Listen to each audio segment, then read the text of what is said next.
drop a ball and no one's there to put it in, is it a mistake? No. You picked it up, you have possession. But in training, if that information isn't there, then we're going to get nitpicked and it's going to be wrong, right? So I think if we can alter our session design and also remind players, hey, my job is to challenge you. My job is to challenge you. You're going to make mistakes today. And that's okay. I expect that. It's so much easier. You're affording an opportunity for a goalkeeper to be like, wow, I grew today. I feel so much more comfortable with blah, blah, blah. Even if they didn't have a successful outcome, I am more aware of blah, blah, blah.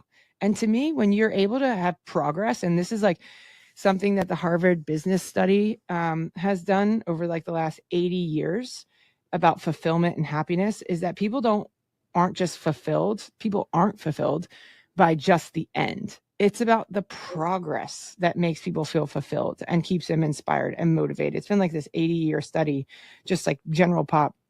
And people are more satisfied when they feel or they sense that they're making some progress.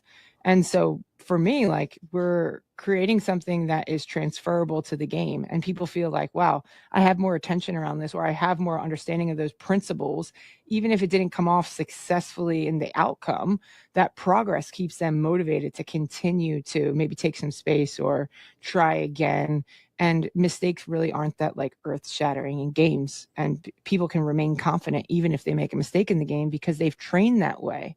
In training, they've learned how to adapt and adjust and, deal with the mental side of the game. Welcome to the Keeper Institute podcast. My name is like younger women start their process earlier, whether it be going to the showcases and emailing schools, than we've kind of found that young men do. And it could just all be timeline. But as this comes up, the big question is, am I good enough to play D1? Or I only want to go D1. And I think it's a question we get a lot. And Jill, I honestly think you probably get it the most because a lot of people come to you with like their list of schools. Can you just go on, like, why do you maybe think that that's like their first snap judgment? Well, I think everyone has incredible aspirations for their career. And I also am a proponent of that, stretching yourself and having these goals and these dreams. However, Division I isn't for everybody. And I think we really have to check in with ourselves to understand why do we want to get to that point? Like, what's the hope? What is what's the driving force to say that you played Division I or to get to Division I? Because I don't think that Division I is necessarily always going to provide the best experience for certain people. And I think that there's no harm, or I think there's no shame in saying you play Division II or Division III. And we've seen those goalkeepers even get to the next level. So for me, a lot of goalkeepers would say, and I wouldn't say this, but a lot of goalkeepers would say that the youth team that they play on is a vehicle to get them to be into a successful program in college, right? And so I think a lot of people will say, well, the ends kind of justify the means. The end is I'm getting to this, college experience, or I'm getting to this college team, or to play, at Division I level because I sacrificed so much and I was on the best youth teams, and I took the harsh lashings, the tongue lashings, and I was in an environment that maybe wasn't that great, but that was the team that was going to get me to college. But then we also make poor decisions on which college teams we're going to go to just for a potential logo on our chest, or to say that you went and you were on this team necessarily. When I think if we dive deeper, that a lot of players that are listening to this podcast would say, I want to play. I want to play 3 to 4 years of college. I want an enjoyable college experience. I want to be on a competitive team where I'm contributing on a weekly basis. So if you have that desire, it's not inherently bad. I just think that a lot of people make decisions that don't really set them up for the future just to say that they play Division I soccer. 100%. And I couldn't agree more. And it kind of brings me, we got 3 points because you know us and we love points. But point number 1, there is a right school and a right fit for everybody. And I think oftentimes we concede the right school, right fit for label or looks. I think that happens a lot. And like, I can tell you, myself included, there was probably a better fit for me, but I got kind of caught up in the fact that like a school wanted to give me a scholarship. And don't get me wrong, financials are a really important part of your college decision because, especially in this economy, things are expensive. Yeah. You don't want to just like willy-nilly go somewhere. You have to make sure it is the right financial decision and fit. But at the end of the day, like you have to have a school that is the right fit for you. So do I jive with the coach? Do I jive with the players? Is the system and the style something that I see myself liking? If I grew up playing and my team wasn't a kick and run type team, like we didn't just send it and run through, we were more of possession oriented, I might have a hard time going to a school that is the exact opposite. So knowing these things and learning about these schools is super important, and not just from the outside looking in, but getting an opportunity to go in the inside and kind of get a good picture of what you're stepping into, because you want to have a fit that feels right for you. And I think oftentimes what happens is we set our sights on D1 only, and you might be limiting yourself to places that might be a really, really good suit for you. Well, Tori, what are some of those things that if I went, quote, inside and under the hood that I would want to be looking for?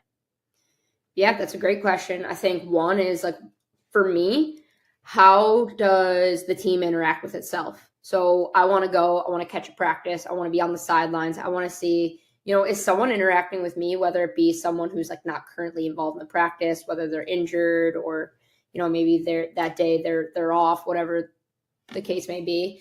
2, what happens? What's communication look like between players? So whether there's a mistake or something good, or just general communication in the middle of an exercise or throughout like small-sided play. And then another thing that I like to see is like, what does the coach's interventions look like? Like we'll tell recruits, hey, watch me coach them. Make sure that that's something that you would like. Like see the way and when we give feedback. See the way that we pull everyone together in the beginning. See the way that we close it out at the end. Like, is there touch points? Is there encouragement? Is there, a general amount of feedback that you would like? Because I think a lot of times people are like, the more feedback, the better. It's not necessarily the case, right? Right. So I think when you go inside, you want to see what do the connections and the relationships look like. And then also, I don't know that every school does this, but like giving yourself like the opportunity to have like a one-on-one moment with just players, so you can ask questions freely that maybe you feel like you'd like their perspective on, not their perspective when they're under the guidance of like the staff.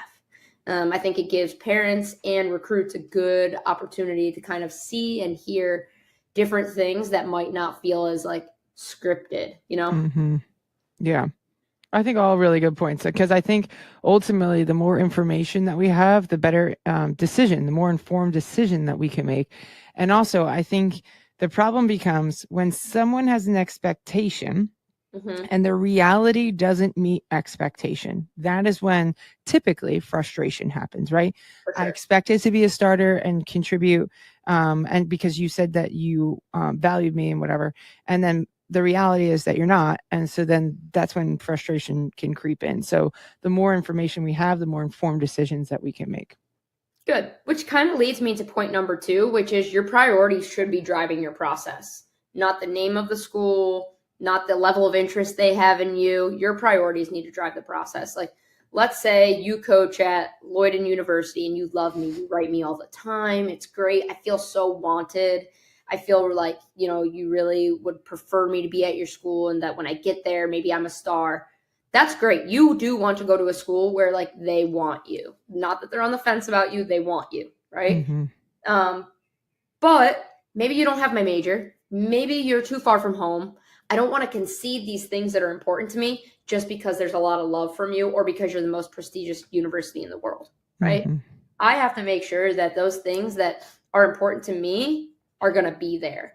And if I'm not quite certain, I'm new to this process, or maybe I'm new to like an athletic endeavor in college, like that's nothing that's happened in my family before, I want to make sure I get clear on that prior. I think that's such a great place to start. And I know in the past, Maria has done like college recruiting workshops through TKI. And I think one of the most amazing things is that she gets those young goalkeepers to create a list of like, well, what's important to me? What's important to me right now? What might be important to me in the future? And a list of like, probably close to 100 schools that could provide that for you. Right. You do have to start big and then go small. You don't want to start with who just wants you or the names you think might be big and cool to go to. Those schools are great. Every school, anytime you get an opportunity to play for a college is impressive, in my opinion.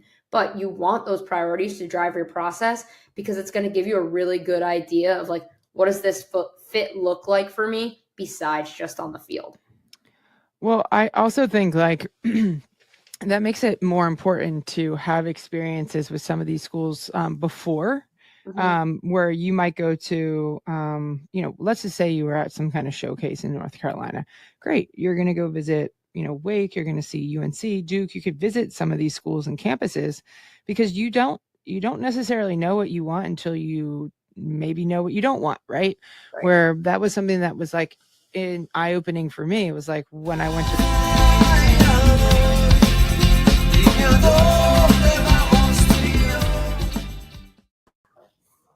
All right, welcome back to another Gloves Off. I feel like the walls are coming in a little bit. Our headspace is getting a little smaller here. We've picked up yet another TKI goalkeeper here. Tori Corsaro joins us with Saskia, not Saskia. Oh, he still said it. I get them both out. Enjoy. Loyden returns as well. So we got four of the biggest minds here, or three of them. I'm just here to kind of facilitate a little bit. So, Tori, thank you for joining us. Tori, real quick, for people who maybe or have just joined in for Gloves Off, give us a quick intro with specific your connection with Jill and TKI. Where do you fit in with all this? Yeah, thank you for having me. I'm excited to be on this one. I was having a lot of FOMO about the last one. But so pretty much the way I fit in is I Kool-Aid man my way into Jill and Maria's lives at TKI. I decided that what I wanted was to play pro soccer, and I was like, oh, who better to ask to train me for years on end than, Jill and Maria. So I went to a youth camp as a 22-year-old woman, and I then told them that I would be moving my whole life to New Jersey, and they were like, you are? I was like, yep, I sure will be. And they were gracious enough to give me a job, and they trained me, and then I kind of fell in love with TKI and everything that it is to its core pretty much immediately. And when I was done playing, it was exactly where I wanted to be, exactly what I wanted to do with the people I want to do it with. Wonderful. I feel like, Jill, we probably need to start seeing some rollover from all the publicity we're getting y'all with TKI. There's got to be a kickback. Yeah, just a little bit. Now we're not asking for all of it. Good to have you in, Tori. And so this episode is kind of on the heels of the first week with the NWSL opening up. And I feel like a lot of different, obviously, performances and levels and Saskia, who's tearing paper there? Easy.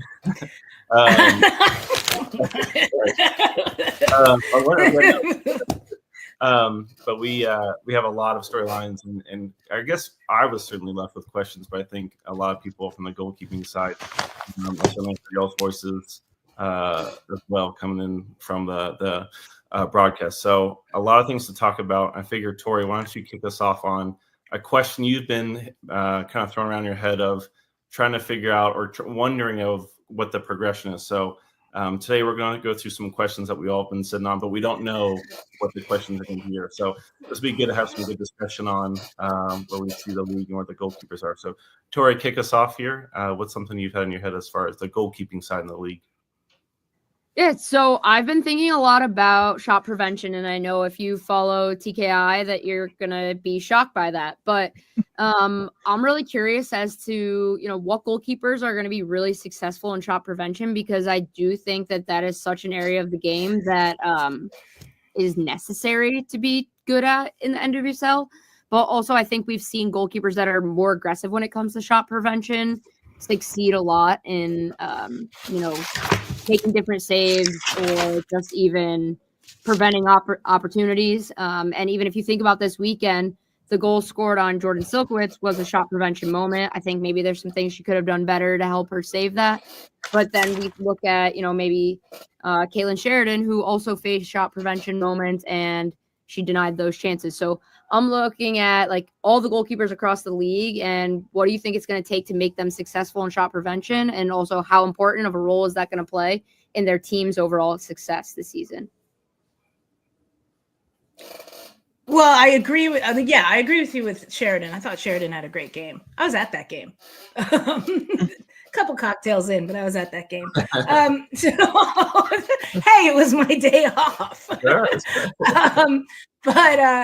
No, I thought, if you look at who I think's going from day one going to thrive if she keeps it up, would be Sheridan. I was really impressed with some of the saves she came up, her positioning. There was the goal on Anderson. When you look at Angelina Anderson, you see the goal on Anderson where she didn't get across the goal. Like she didn't drop step properly and get across, if I'm remembering the right goal. Yeah.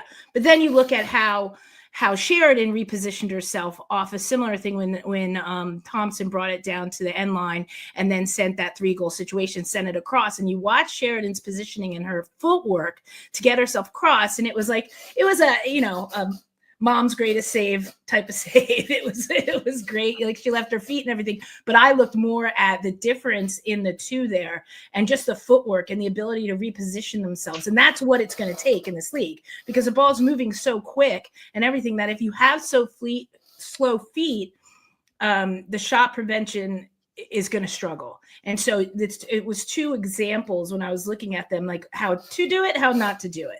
Anderson kind of got stuck. She didn't move. She didn't drop step properly back into her goal on her line and then get her footwork, crossover step and get across. And when you put those side by side, you can see the difference there. Yeah, I think there's a clear distinction in our league between goalkeepers who are competent in terms of shot prevention and those who are just reactionary goalkeepers.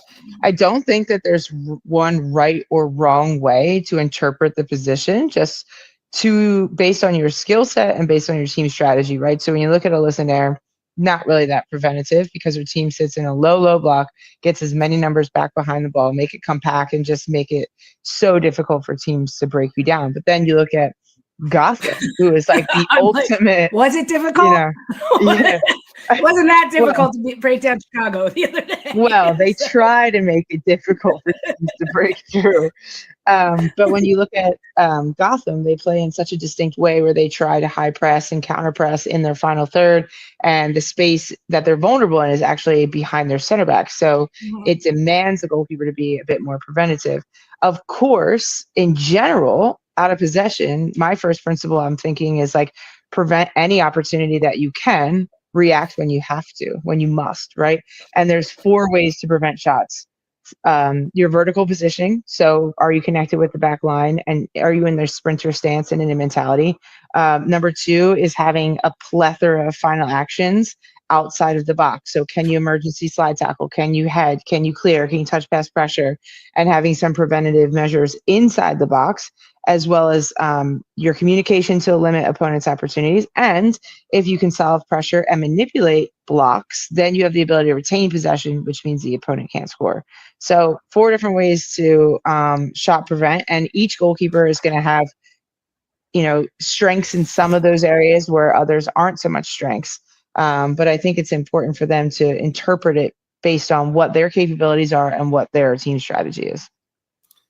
Jill, I feel like I'm going to have to go through and take notes back from this, because I remember last time we talked, I was once again. Next day, I was in the session. I was like, okay, what did Jill say? Here's what I'm going to do. I'm going to pull up, and I apologize to any Nair fans out here, but I'm going to pull up the goals from the game. I think some of the moments that even weren't goals. I think you made the same face I did. Look, I'm going to put because this led into my question, but go ahead. Well, I'm curious. I'm very curious just from a group, when we talk about shot prevention, I think some of those things you mentioned, Jill, are very obvious, like the plethora of actions. We can see that. But I think when it comes to communication and some of the preventative macro side of it, that's hard for us, I think, viewers to kind of see. So I guess I'm curious from y'all, what are some of those finer details when it comes to shot prevention that maybe we miss sometimes, or you're impressed to see that it's a very small thing but goes a long ways. So I'm going to pull this up, and we can reference a goal, or we can just play it here. It doesn't matter. But just in general, since we think of shot prevention on things that people might be missing, what are some of those smaller details that you might, as a viewer, might be able to pick up? You got it, Tori.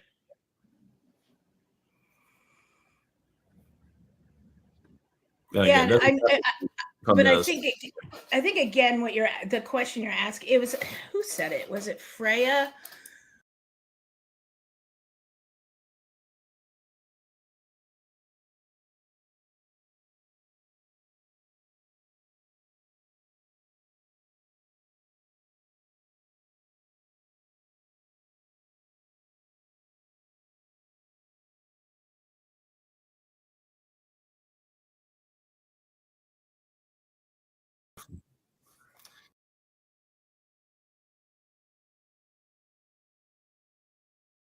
Played here, it doesn't matter. But just in general, since we think of shot prevention on things that people might be missing, what are some of those smaller details that you might, as a viewer, might be able to pick up? You got it, Tori.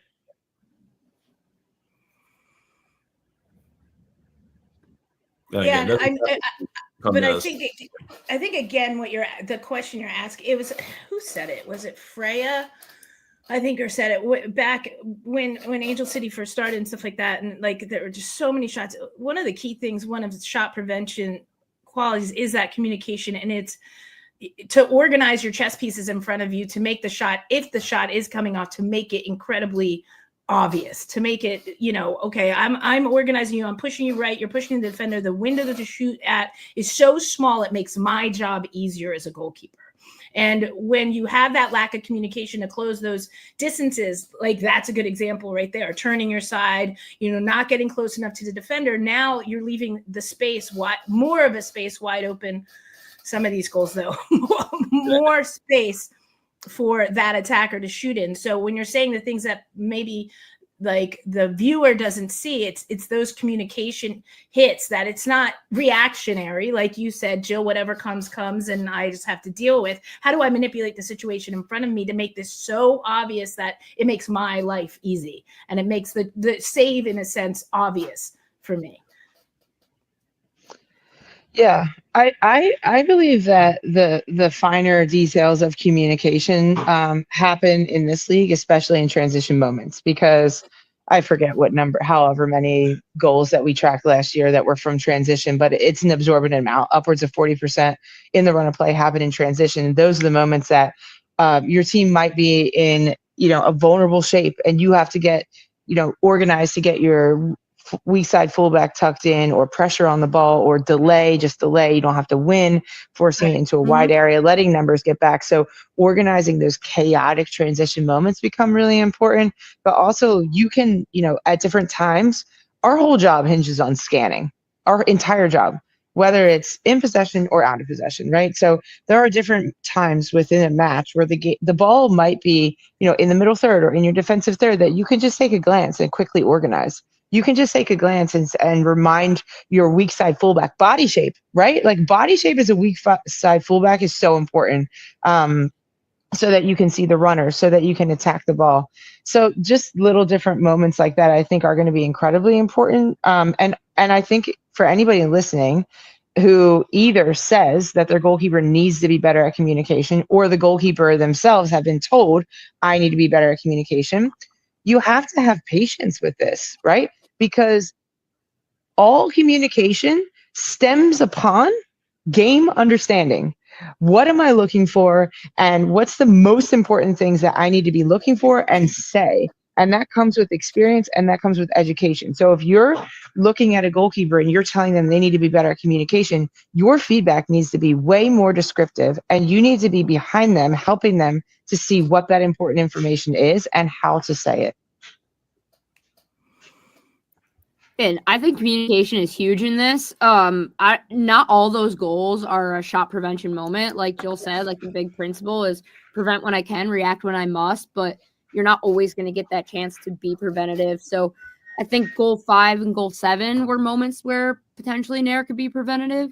But it's not always going to be the case. And if the decision is to set and react, then that might be the best decision to save it. I think some small nuances when we talk about preventing are, what is my starting position vertically? Jill did mention that, but I think that a lot of the goalkeepers that are successful in using their spread, their smother, coming out, putting on early pressure, are, you know, mindful of their higher vertical positioning, staying connected to your back lines, maybe even limit opponents' want or look to go behind the back line because they see you there, or maybe they've tried it once and you've come out and you've cleared it.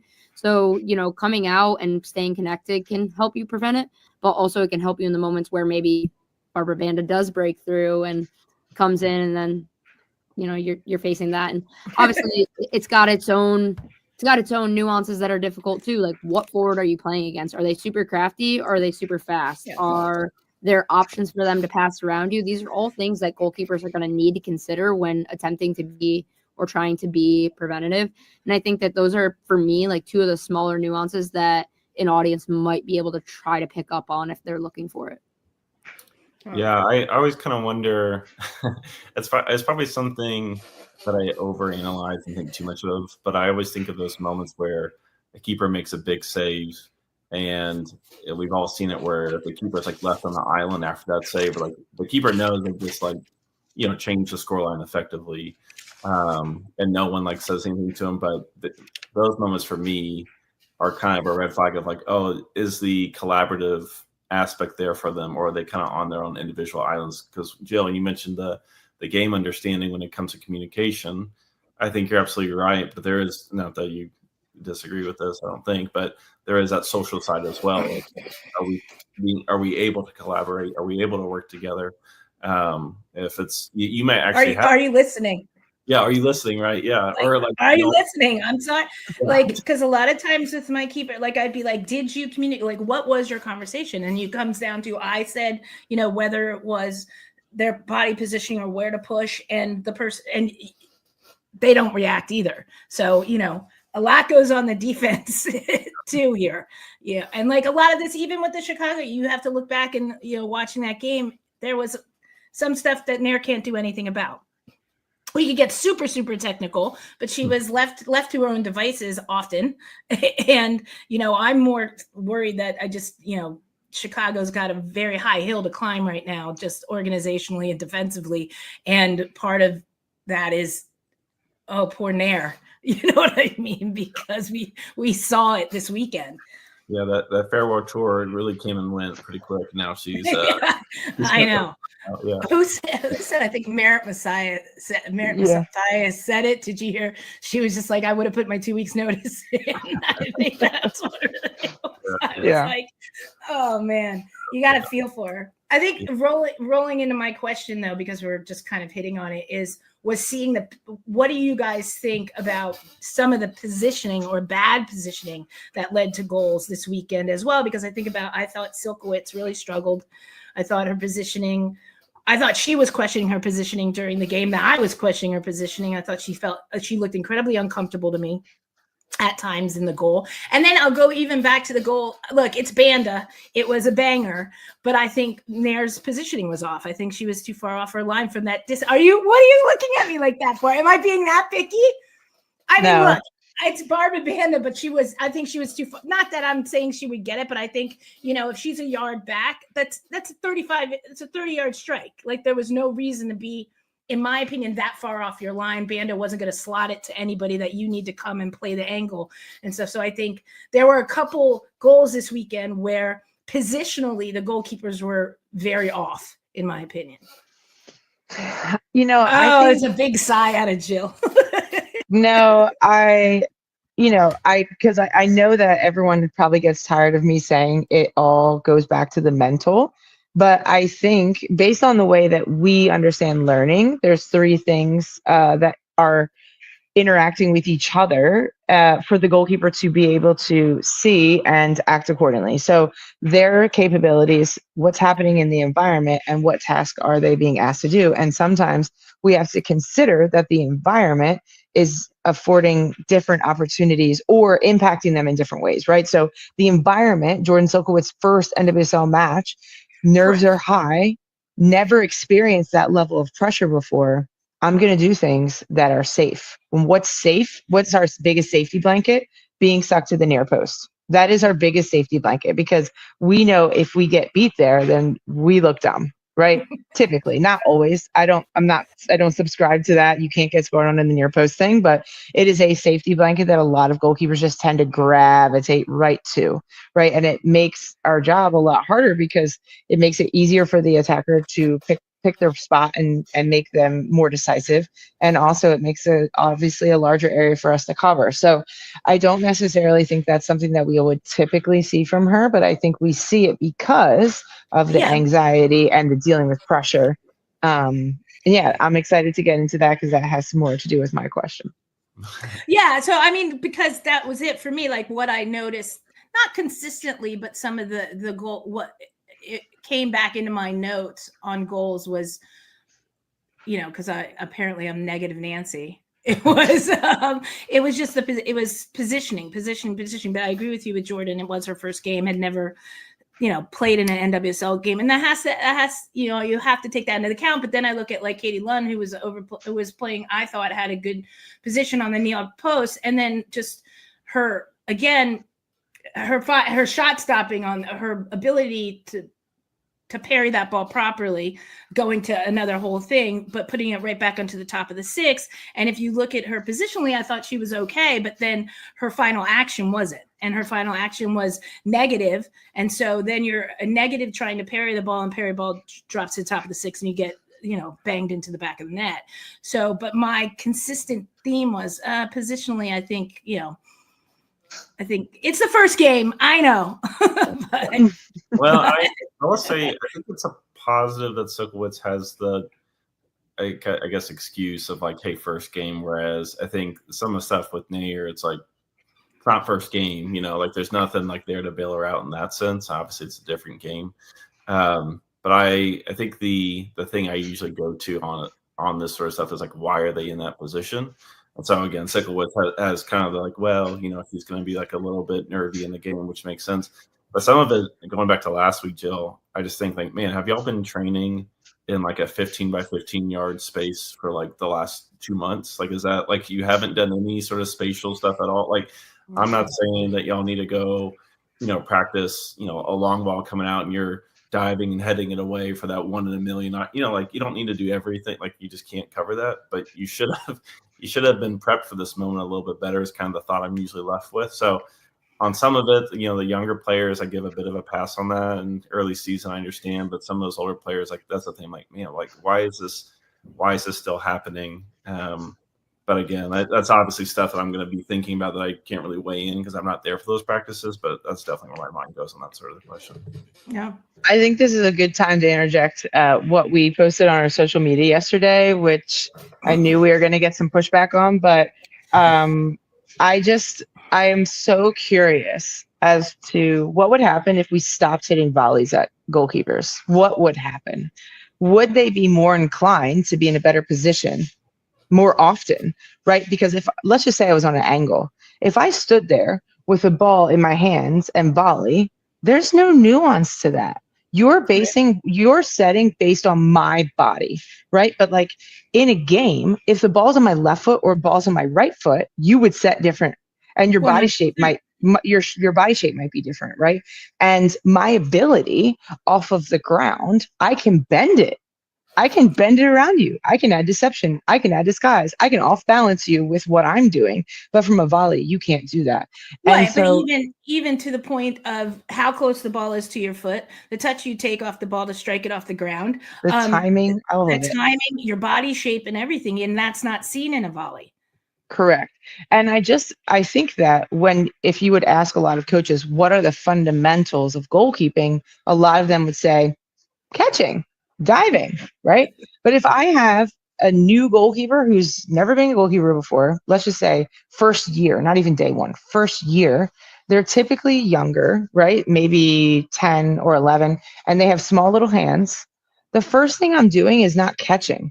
The first thing I'm doing is not hitting a volley at them. That immediately will not translate. What if we rethought the fundamentals to be game understanding and positioning, right? And you can't teach someone about positioning if you're only hitting from volleys or No, or a agreed. larger majority or the first 15 minutes. People pushed back and said, well, it's good for ball contact warm up. And I'm like, why can't you warm up doing something else that you're not going to waste 15 or 20 minutes doing something that's never going to translate? Anyway. Yeah. No. Understood. Here, Who pushed back? Who I'll- pushed back? Comments. You just I'm going under the comments. TKI Coach Bill always gets back to the comments. Don't you worry. That's how you know you're putting out good content. Someone's yelling It's back. probably good that I don't get back on comments. It's only 30 seconds long. Let me actually. Do you mind if I play it, Jill? Is that okay? Yeah, you go for it. Again, this is more just kickback for us. So like, you just send it over when you're ready. Yeah. I'm curious what would happen if we stopped hitting volleys at goalkeepers. A big complaint that we get is that goalkeepers don't understand the game. Well, positioning is a big part of today's game.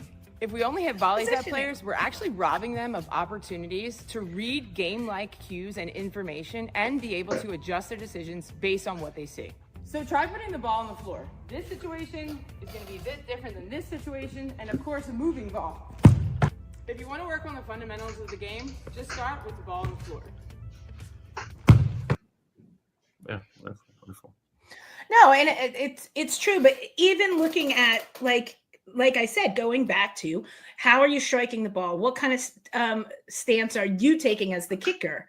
Changes the way you're handling that as a goalkeeper. Also changes your set timing.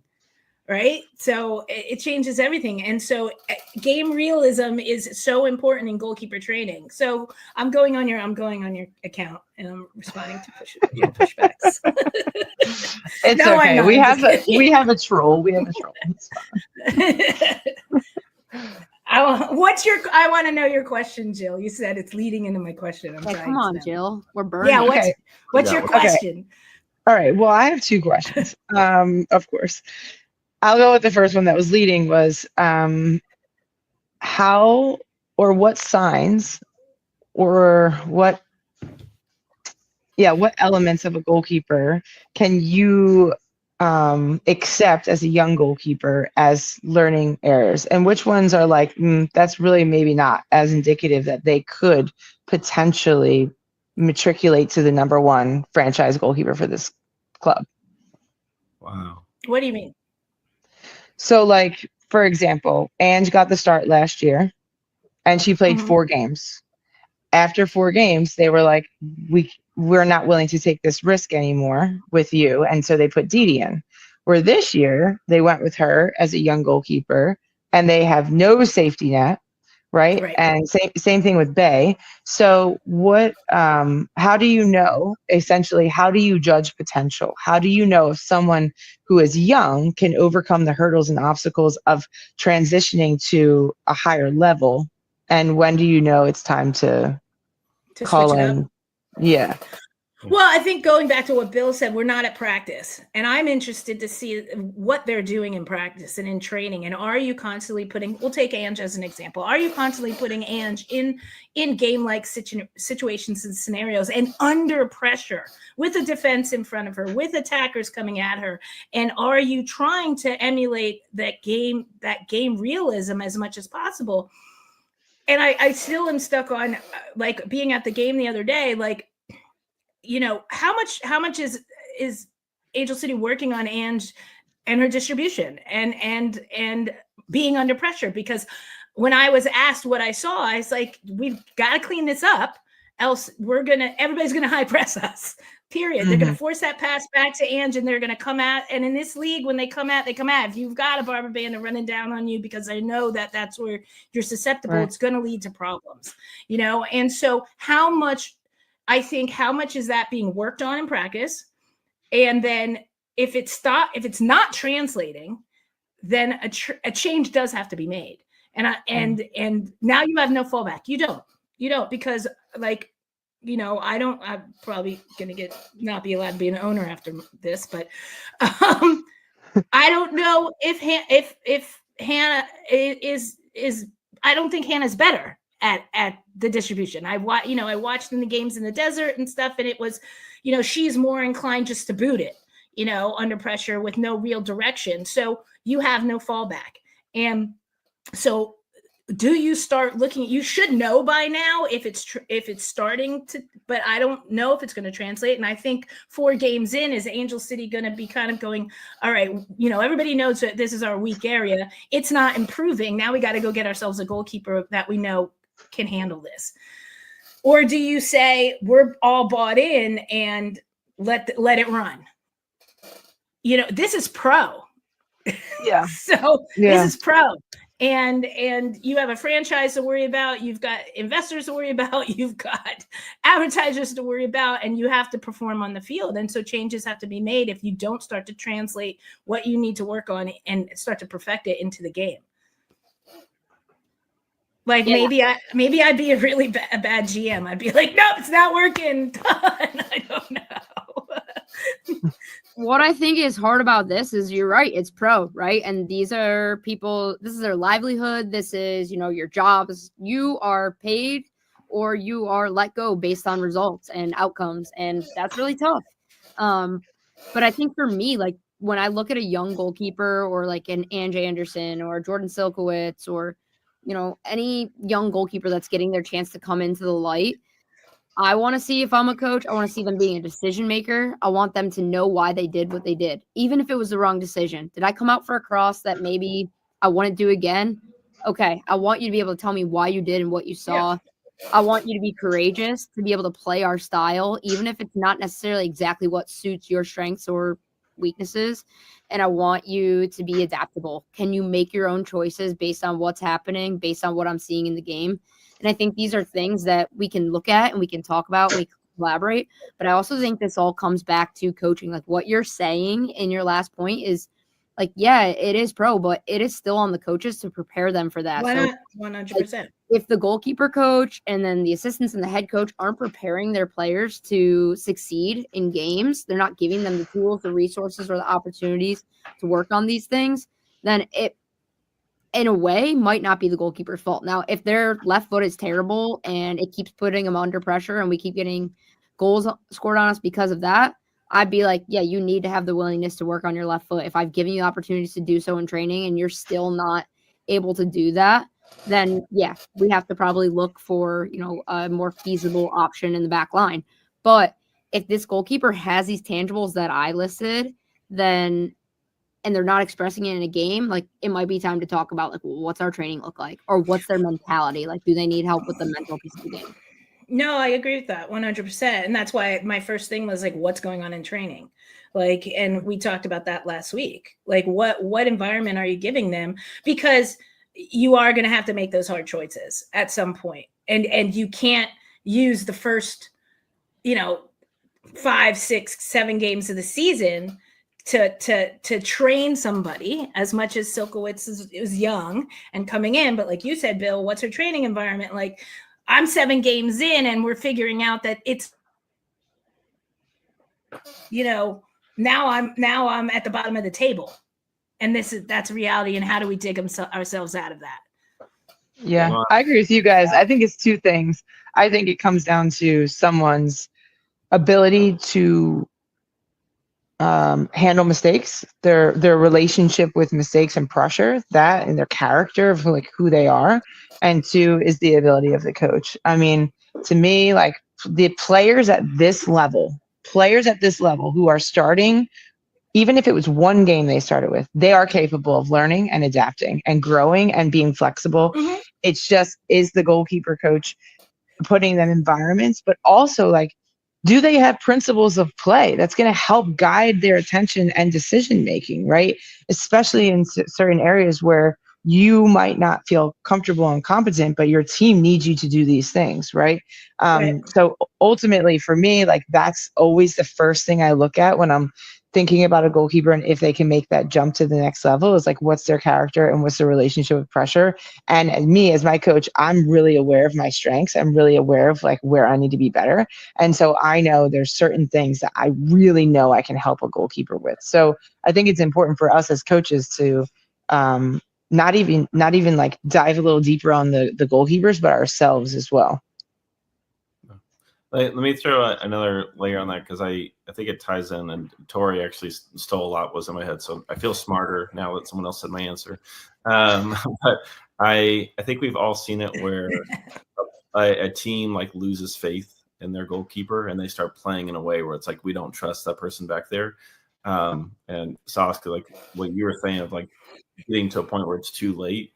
I feel like when that team doesn't trust that goalkeeper, like it's very, very difficult to come back from that. You'll give them chances, you'll give them this, but if they're not growing, if they don't want to take responsibility, if they're hiding in the game, then that team your teammates will recognize that, and they're going to start losing faith in you pretty quickly. But if you're going to make a mistake here and there, but you're going to showcase something else here and execute something well there, they'll give you some grace on that. But I feel like that's the big thing that I think pragmatically, that's what a lot of goalkeeping coaches think of, like, oh, I've recognized that the team doesn't gel with that goalkeeper, so I'm going to pull that goalkeeper off. Well, if you get to the point that your team is making the wrong decision as to let's just exacerbate it, they won't play you the ball back if they're under pressure. They'd rather turn out wide and try to beat somebody, on the flank, than play what we would say, no, play the ball back. If they feel too unsteady with that, that's when you really have to, that's when you realize that they don't trust in your keeper. And then now you have a full team breakdown, because what should be an easy play and what should be the obvious thing, and to break pressure and to open up the field, now your back line is making other choices based on the fact they're not sure if you can come through, then a change has to be made. Yeah. So. But for me, that's like a coaching. I mean, barring a slew of crazy injuries. I swear to God, I'm a really nice coach. I swear. I mean, ask my girls from UCLA. They love me. I'm a really nice coach. No, I think it's fair what you're saying, but I think if you put a keeper out there who gets to that point where the team's not playing them ball, unless you just had injuries that have just like forced your hand, then that person shouldn't have been there in the first place, because that's way too late. That should have been figured out. Yeah, it was an extreme example. Yeah. Well, that kind of goes to my second question, Bill. Is can a goalkeeper who is already established themselves as a certain type of goalkeeper evolve in real time to the demands of a new manager? Well, so the demands of Can I give you an example? Yes. Okay. So Jane has played for Houston her whole career. Houston has played in a very distinct way for 10 plus years, or however long she's been there, 8 years. Now Jane has a new manager who has more pieces to the pie and also wants to play more in possession. She also has the ability to be the number one for US, and Emma is wanting her to be a certain way, like play in possession. Correct. Can she do that? Can she evolve in real time to be more preventative and less reactionary, and more capable of solving pressure and manipulating blocks in real time? Because it's not like she's a number two and she's learning this in training. She is on the fly having to adapt. Can goalkeepers do that at this level? They better be able to. No, it's the bottom line, especially at a Campbell level or Murphy level. Anybody that will get to Casey Murphy in a minute, but anybody that is at this level where you first of all, you're going away to national, you already have to switch up coaches and trainers and everything like that. So you better be adaptable. And you never know as a professional who from year to year, halfway through the season, if things are going to change up. You don't. And so you at this level have to have more tools in your toolbox that you can be adaptable to whatever style the coach asks you to play. And they have to help train you. I'm not saying it's like, figure it out, we're playing this style now. Good luck. Obviously that comes back to training as well. But you at this level, I'm sorry, you're a professional. You have to be adaptable. And you've gone through enough different coaches and enough trainers to get to this level that you should be adaptable. That's my opinion on it. Even if you look at it on the men's side, remember when Joe Hart got replaced and they brought in Claudio Bravo, and then Claudio Bravo got replaced? Joe Hart was at the top of his game. Everyone was like, head scratcher, where is this coming from? Right. And now it feels like teams are more inclined to go get goalkeepers that fit their style, because there's like, it feels like two different generations of goalkeepers right now. The more shot stoppers and the more well-rounded goalkeepers. And I think that's why we're seeing an influx of internationals in our league. But yeah, I think it's a really interesting question. And also what drives the way Tori and I and TKI work is that we try to help, develop the most adaptable goalkeepers that we can, because we're preparing 8, 9, 10, 15-year-olds for the game in 10 years time from now, which we don't know how will be played, right? Right. Mm-hmm. No, and it goes back, and Tori said that. Are you adaptable? Like, that's what you are looking for in a goalkeeper. And yes, that is the quick fix, is to go find new coach, new manager comes in, new GM comes in, new goalkeeper coach comes in. Let's go find the goalkeeper that fits right into that mold, in a sense. I get that, but at the same time, you as a goalkeeper, where are you coming from in order to we're bringing you over from Man City, let's say hypothetically, or you fit exactly into what we're looking for, but now halfway through the season, we're not successful, and we change everything. So are you adaptable? And goalkeepers out there, that has to be part of your game at this level. It has to be. And even look at Campbell and Murphy and Nair and everybody, even though Nair's retired, with Emma coming in. You have to be adaptable. Get over here. Adaptable here. Adaptable. Say hi. Hi. Hi. Hi. Okay, let me finish, okay? Okay. All right. Go. I'll do that. She's so cute. Paisley. She's adaptable, trust me. But I do think, and I think that what you are going to see, unfortunately, I think what we are going to see, I don't know how adaptable Casey Murphy is right now. I don't know how much she can change her game. I saw she did come up with some big saves in the game this weekend, but also that goal off the corner kick, it was like, what are you doing? You're better than that. You should be more. She's still moving as she's coming across number one. I think she should have gotten the corner, the service first of all, especially being 6'1", and it being inside the 6. But then coming across the goal, it dropping at the bottom of the far post, and you're still not in position. You're out of position. You're moving, and you're just trying to get into what you think is the right position, and the ball gets passed by you. So those are things that I'm like, are you going to up your level of your game right now? That number one jersey is waiting for somebody. So who is going to step up is the big question. Who's going to step up? I mean, if we go on assists, obviously, Mandy did great this weekend. So we can talk about that. I just want to throw one thing out there, and Tori, I'll let you kind of sweep up here. But this question makes me think of older keepers trying to start using a spread save, and they cannot do it, and it's like painful not only to watch, but it's painful.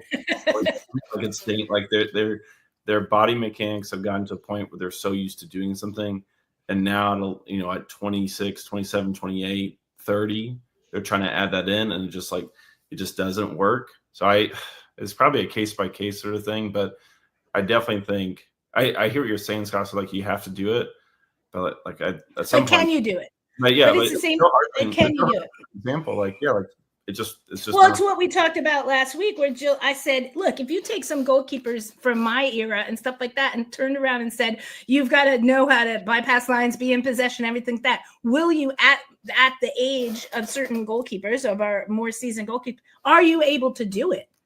Are you able to adjust to the changing of the game? I don't know if I would have been. I'll throw myself under the bus, I don't know how great I would have been bypassing lines and in possession. I like to think I would have been great at it and figured it out and stuff. But that's the new style of everything. So will these goalkeepers, will Campbell and them?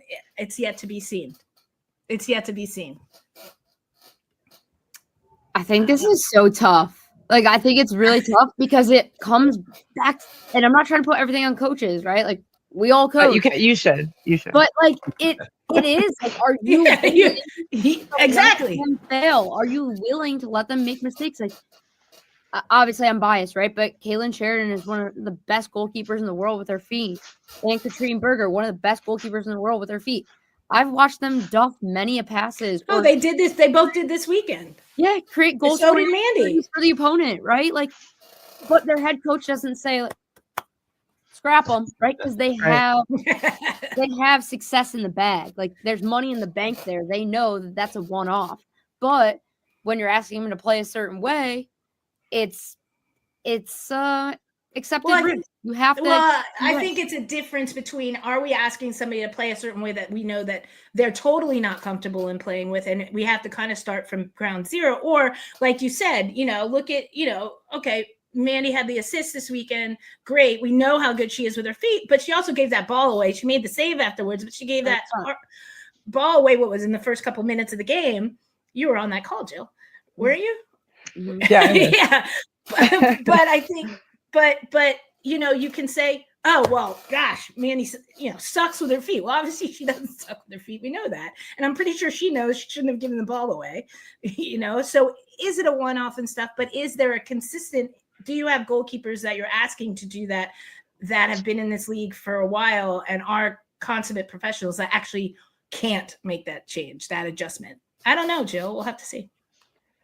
Yeah, I'm intrigued. I think there are certain elements that really can be adaptable about goalkeepers if they have the right amount of support, to Tori's point. Like, if the head coach is like, yeah, we want you to try these things. I also think it's just a lot easier for someone who is a number two who can try and be in a more forgiving environment every single day, because I think that's what Mandy actually did with her game. Like, when she was coming out of college, I thought she was a great shot stopper. And then when she played with Kaylin, she learned about the in possession. She went overseas. She added some things about goal area defense. Then she was Abby Smith's backup. And so because she was Abby Smith's backup and playing at Gotham, she had to play really high off her line.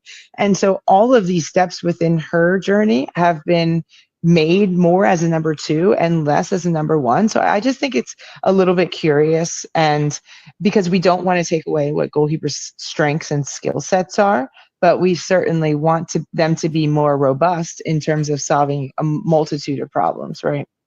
But I think also with Mandy, she saw how Smith's positioning got her in trouble a lot. Like, it did. I thought Smith got caught off her line and out of position a lot when she was playing. And I was like, where are you right now? And I think she took those as learning tools and said, okay, there's an in-between here. There isn't an extreme. And what can I do? What's better for my game and who I am as an athlete? I'm not Abby. I'm me. Right. So my positioning has to be where it is as well. And, obviously took that to Utah. So I think, I love the assist. I have to say, I want to say, what the hell was Bay doing? Right. Just like, somebody, a goalkeeper with that good skills with her feet, you're just giving her free service, but whatever. I'm like, I don't know. I'm like, I have a lot to say about that as well, but nice ball.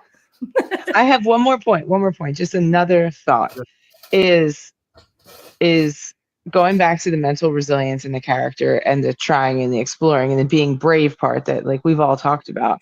That is so incredibly important, even more so at this level, because situations like we're talking about, the more nuanced things where we have to be flexible and adapt, are so hard to replicate in training, right? So like the balls in behind the back line where Barbara Branda's running at you, you can't replicate that in goalkeeper training. You literally can't.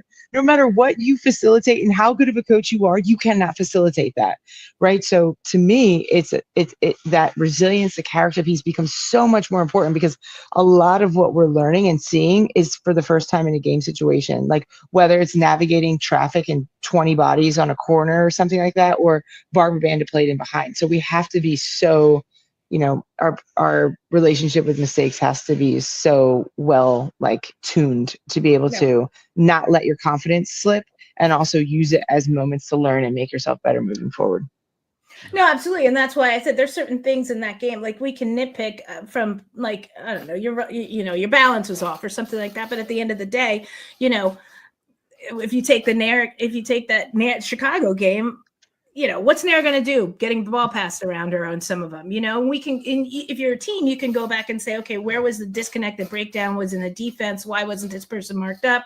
Who was supposed to be on weak side? Those are all bigger pictures, but take it. Barbara Bannon running at you full speed, 1v1, I mean, it's like, one of the greatest things about playing for the U.S. team was in practice, you actually saw Mia Hamm running at you 1v1, and you could, who else was going to replicate that? And Anson back in the day, Anson used to say, well, training is like, it's the best there is in the world. Well, yeah, because here I'm dealing with Michelle Akers blowing me into the back of the net, so, those things are replicated depending on where you are. But at the end of the day, you're going to see young players struggle to figure that out as well. We'll see. All right, here's what I'm gonna do. I'm gonna pin this combo here so I can trick both Tori and Jill to come back next week. So I've still got my question. I'm gonna hold it down. I will say there was a moment you were, unless I'm misremembering, you were calling the Utah game, right, Jill? Yeah, yeah. So I think it was, I forget what it was, but there was a moment, I think it was the goal. The goal. Where, which one? The banger? Like assist, where she, like the goal happens and it kind of all just happens kind of quickly, and then the replay happens. And do you have it? With Jill on camera? I totally DM'd her. Well, it just went really quiet for a moment, and like the replay's happening. In my head, I was thinking, okay, either her mic's cut out or she's like gawking over the pass, and because it was like a slow motion replay, and there was like maybe 5 or 7 seconds of just like dead air, and I was like, either she's having like a good moment where she's just like awesome. forgetting she's a commentator and just enjoying the play, or like something's gone wrong technology wise. Like I was kind of laughing to myself. I don't know what's happening here, but it's like, this is funny that I think this, but I love that the NWSL put it up too. Wait, hold on. Let me give you insight. So as a color analyst, when the goal happens, you're not supposed to come in immediately. You're not, because you want everyone to like experience the vibes and the energy and their celebrations, and they pan to the crowd. So like, you're supposed to be silent for a few seconds. I probably extended that silence for a little too long because I was doing what you might show people now, which I'm very embarrassed about, my face turning red. No, it was awesome, but she's spot on. You're supposed to take a hard pause because you want them to hear the crowd noise and all that stuff. But this was a pause. This is great. I love that you're ending it on this. Yeah, that was good. Honestly, just made me think like it made me actually look at the play a bit more, because I was like, I think that's what she's doing. It was like, there's a reason why we're waiting on something, and they show the replay. And I was like, that was a really good ball. So I probably would have like kind of tuned out a little bit, but it was all by design. You did it on purpose. It was good. No, my question for next week will be related to Mandy, so I'll pin it there. So hopefully we can get both Tori and Jill back in. But no, thank y'all for everything. This is good. In my head, I was trying to think, okay, how can we do 4 people here and have questions and topics here? I will come back next week with all positive comments. Good. You, Saskia. Oh, man. Oh. All right, I'm out. All right, Tori, gloves off. Nice one. Nice hit. You guys know, the more you invite Tori back, the more you're really going to get to know Tori. Yeah, I love it. Just so you know, the video of Jill celebrating, I turn into a GIF, and I send it to people via text message now, like in our TKI group chat. Put it in our chat, please. All right. Give me a second. Let me cook. Yeah, Tori. Oh, gosh. Love it. All right, listen, you guys. I'm gonna bounce. Say hi to that kid over there. This was awesome. Very, very good. Thank y'all. Awesome. Of course. Thanks for having us. See you guys.